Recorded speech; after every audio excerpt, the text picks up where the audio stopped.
కమ్మటి తెలుగు కథలకు స్వాగతం. ఈరోజు మనం చెప్పుకోబోయే హాస్య కథ వల పరీక్ష.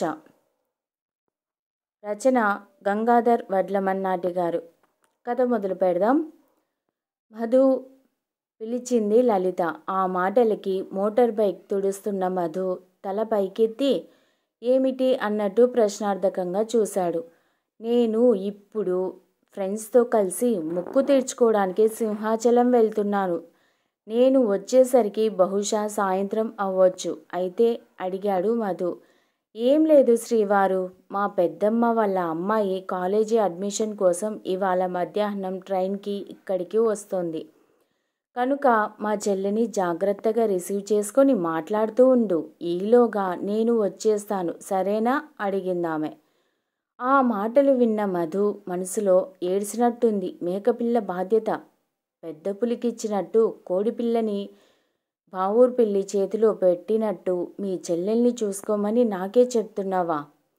పోనీలే, లైన్లో పెడితే మంచి టైంపాస్ అవుతుంది నాకు అని లోన అనుకొని పైకి ఓకే లల్లి, నువ్వు చెప్పావుగా, షూర్గా అలాగే జాగ్రత్తగా చూసుకుంటాలే చెప్పాడు ఉత్సాహంగా. సరే మధు, నాకు బస్ టైం అవుతుంది, నేను వస్తాను చెప్పి వెళ్ళిపోయిందామె. తర్వాత మధు పాప్కార్న్ తింటూ ఫ్యాషన్ ఛానల్ చూస్తుండగా కాలింగ్ బెల్ మోగడంతో బద్ధకంగా వెళ్ళి తలుపు తీసి ఆశ్చర్యపోయాడు. మరుక్షణం కాస్త తేరుకొని మీరు అడిగాడు ఆమెని రెప్పార్పకుండా చూస్తూ. నేను బావగారు, మీ పెదమామయ్య పరందామయ్య గారి అమ్మాయిని, పేరు ఉష చెప్పిందామె. తెలుసు, లలిత చెప్పింది, రా ఉష అంటూ తన చేతిలోని బ్యాగ్ తీసుకొని లోనికి ఆహ్వానించాడు. ఆమె కాస్త బిడియంగానే లోనికి వచ్చి సోఫాలో కూలబడింది. ఉషా, నువ్వు కాలేజ్ పని మీద వచ్చావటగా అడిగాడు మధు. అవును బావా, అయితే సరే, నేను నిన్ను నా బండిపై డ్రాప్ చేస్తా అంటూ ఆమెకి పక్కగా కూర్చున్నాడు. ఓకే బావా, థ్యాంక్స్ చెప్పిందామె. ఈ మాత్రానికైనా అలా వెళ్తూ మధ్యలో వీలైతే సిటీ కూడా చూద్దాం. ముఖ్యంగా ఇక్కడ బీచ్ చాలా బాగుంటుంది. వీలైతే అలా వెళ్ళి సరదాగా ఓ 10 నిమిషాలు కూర్చొని వద్దాం, సరేనా అని అడిగాడు. మీరు చాలా స్పీడ్ బావా.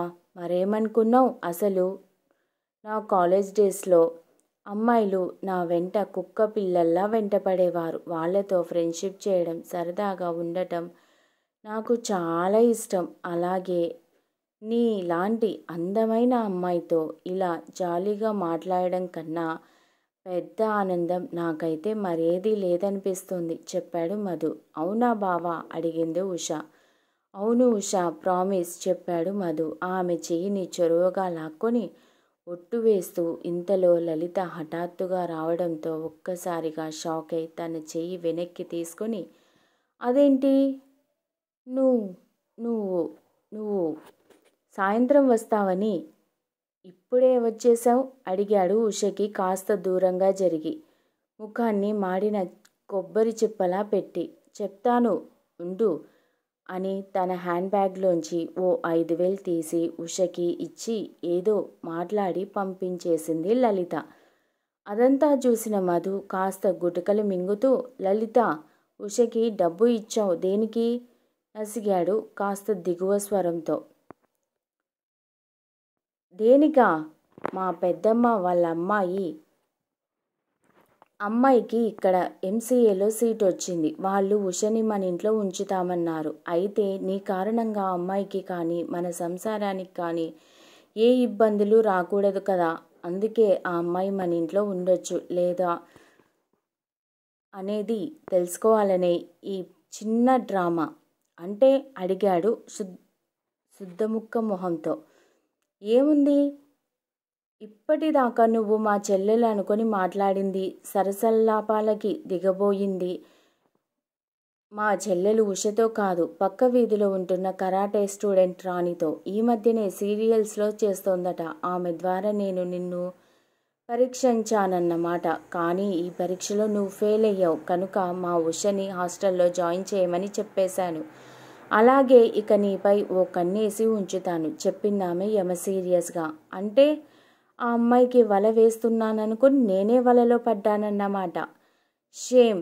ఇక నుండి సతియే ప్రత్యక్ష దైవం అన్నట్టు ఉంటాన్రా దేవుడో అనుకున్నాడు మనసులో కాస్తంత భయంగా లలిత వంక చూస్తూ. ఈ కథ మీకు నచ్చినట్లయితే ప్లీజ్ లైక్ చేయండి, షేర్ చేయండి, కమ్మటి తెలుగు కథల ఛానల్ను సబ్స్క్రైబ్ చేయండి. Thank you very much.